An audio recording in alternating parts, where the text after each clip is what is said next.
भारत माता की।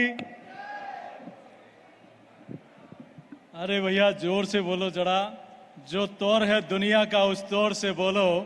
और ये राजस्थान में बहरों का इलाका है, जरा जोर से बोलो। बोले भारत माता की, भारत माता की। इस गूंगी और बहरी सरकार को उखाड़ फेंकने के लिए नहीं सहेगा राजस्थान कैंपेन की शुरुआत के उस अवसर पर भारतीय जनता पार्टी के इस विशाल परिवार के मुखिया, हम सब के मार्गदर्शक, पार्टी के राष्ट्रीय अध्यक्ष आदरणीय जेपी नड्डा साहब आज इस कैंपेन की शुरुआत कर रहे हैं। इस राजस्थान की वीर धरा पर एक बार जोरदार ताली से आदरणीय राष्ट्रीय अध्यक्ष जी का स्वागत और अभिनंदन करें। ताली जरा जोर से बजनी चाहिए। हमारे बीच में उपस्थित हमारे पार्टी के राष्ट्रीय उपाध्यक्ष और पूर्व मुख्यमंत्री आदरणीय वसुंधरा राजे जी, हमारे राजस्थान के प्रभारी आदरणीय अरुण सिंह जी, हमारे नेता प्रतिपक्ष राजस्थान विधानसभा के नेता प्रतिपक्ष आदरणीय राजेंद्र सिंह जी राठौर साहब, भारत सरकार के कानून मंत्री आदरणीय अर्जुन मेघवाल साहब, हमारे सह प्रभारी आदरणीय विजया जी, हमारे चुनाव के सह प्रभारी और गुजरात के पूर्व उप मुख्यमंत्री आदरणीय नितिन पटेल जी, यहाँ उपस्थित हमारे उपनेता आदरणीय सतीश जी भाई साहब, हमारे राष्ट्रीय मंत्री आदरणीय अलका जी, हमारे पूर्व अध्यक्ष आदरणीय अरुण चतुर्वेदी जी, आदरणीय अशोक परनामी जी, हमारे सांसद माननीय रामचरण बोरा जी, माननीय राज्यवर्धन सिंह जी, आदरणीय घनश्याम जी तिवारी साहब, आदरणीय राजेंद्र गहलोत जी, और जो भ्रष्टाचार के खिलाफ हमेशा संघर्ष करते हैं ऐसे डॉक्टर किरोड़ी लाल जी, हमारे पार्टी के जिलाध्यक्ष जी, तमाम हमारे पदाधिकारीगण, यहाँ उपस्थित देवतुल्य जनता जनार्दन, पत्रकार बंधुओं, मैं आज इस गणेश जी की धरती पर आदरणीय राष्ट्रीय अध्यक्ष जी का स्वागत और अभिनंदन करता हूं कि इस राजस्थान की गूंगी बहरी सरकार को, इस नकारा और निकम्मी सरकार को, जो सरकार जिस वादों की बुनियाद के आधार पर चुन के आई वो हर मामले में आज फेल साबित हुई और इसीलिए नहीं सहेगा राजस्थान। एक ऐसे कैंपेन की शुरुआत आदरणीय राष्ट्रीय अध्यक्ष जी के हाथों हो रही है। आज मेरे पूर्व के वक्ताओं ने ये नहीं सहेगा राजस्थान आखिर क्यों, एक तरफ वो दिल्ली की सरकार है और उसके मुखिया आदरणीय नरेंद्र मोदी जी है, जिन्होंने जो कहा वो करके दिखाया, और जो 60 सालों में नहीं हुआ वो मोदी जी ने 9 वर्ष में करके दिखाया है। अरे हम कल्पना भी नहीं कर सकते थे कि हम अपने जीवन में प्रभु श्री राम का मंदिर, भव्य मंदिर अपनी आंखों से देख पाएंगे क्या। लेकिन दूसरी तरफ राजस्थान में एक ऐसी सरकार जिन वादों की बुनियाद पर चुन के आई वो हर वादे पर विफल साबित हुई, और इसलिए राजस्थान की जनता त्राहिमाम।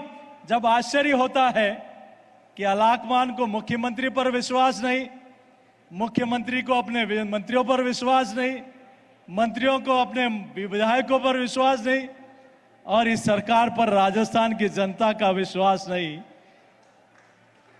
मुख्यमंत्री जी जब भी दिल्ली से बुलावा आता है कोई न कोई बहाना बना लेते हैं, कोई तो हाथ का अंगूठा दिखाते हैं, अब की बार इन्होंने पैर का अंगूठा दिखा दिया। मैं मुख्यमंत्री जी से कहना चाहूंगा, जब सचिन पायलट जी के 20 विधायकों को, उनके जिन्होंने हरीश साल्वे जी को वकील किया, और आपने पता किया कि इतने बड़े वकील के पास इतनी फीस कौन देगा, मैं आपसे आग्रह कर रहा हूं मुख्यमंत्री जी, ये सलमान खुर्शीद साहब को सुरेश जाका से किसने मिला और उससे फीस कौन कहां से जा रही है और ये बड़ा पैसा कहां से आ रहा है, इसकी भी जांच करा दीजिए, तो राजस्थान के युवाओं में लगेगा कि कुछ तो ये कर रहे हैं। मुझे लगता है बाबूलाल कटारा स्पष्ट रूप से कह रहे हैं गिरफ्तारी के बाद कि मैं 1.5 करोड़ रुपया देकर आरपीएससी का सदस्य बना हूं। जारोली जी कह रहे हैं कि मुझे हटाया, लेकिन मैं छोटा मोरा हूं, इसकी डोर ऊपर तक है। आखिर ये डोर कहां तक है? और ये राजस्थान के लाखों युवाओं का भविष्य बर्बाद करने का काम आपने किया है। मुझे लगता है ये सियासत है कि लानत है सियासत पे। खुद ही मुजरिम बने, कानून बनाने वाले एक पूर्व कानून मंत्री राजस्थान के युवाओं का भविष्य खराब करने वालों के साथ वहां वकील खड़ा हुआ है।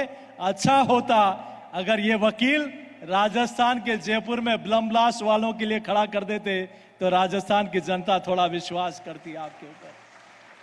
मैं आपको इतना जरूर कहना चाहता हूं, अभी हमारे माननीय पूर्व मुख्यमंत्री जी ने, राजेंद्र सिंह जी ने वीर शिरोमणि महाराणा प्रताप की प्रतिमा हमारे राष्ट्रीय अध्यक्ष जी को दी। वह एक ऐसा प्रतीक है जिन्होंने कभी मुगलों के सामने न झुके, न समर्पण किया, संघर्ष किया, लेकिन मुगलों को कभी राजस्थान में पांव नहीं रखने दिया। इस मुगलिया प्रेमी सरकार को उखाड़ फेंकने का ये नहीं सहेगा राजस्थान। आज ये कैंपेन की शुरुआत हो रही है। मैं ज्यादा कुछ नहीं कहते हुए, आदरणीय राष्ट्रीय अध्यक्ष जी, हम सब का मार्गदर्शन करेंगे, लेकिन ये जरूर है कि 4.5 वर्षों में जो पाप आपने किया है, सबसे महंगा और पेट्रोल डीजल बढ़ाने का, राजस्थान के लाखों युवाओं के भविष्य को खराब करने का, सर तन से जुदा ऐसी हत्याएं राजस्थान से कभी नहीं देखी। ऐसी काम भी राजस्थान की जनता ने देखा है।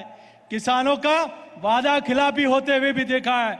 इसलिए एक आंसू भी हुकूमत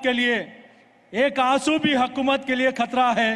तुमने देखा नहीं, राजस्थान में तो आंखों में समुंदर आ गया।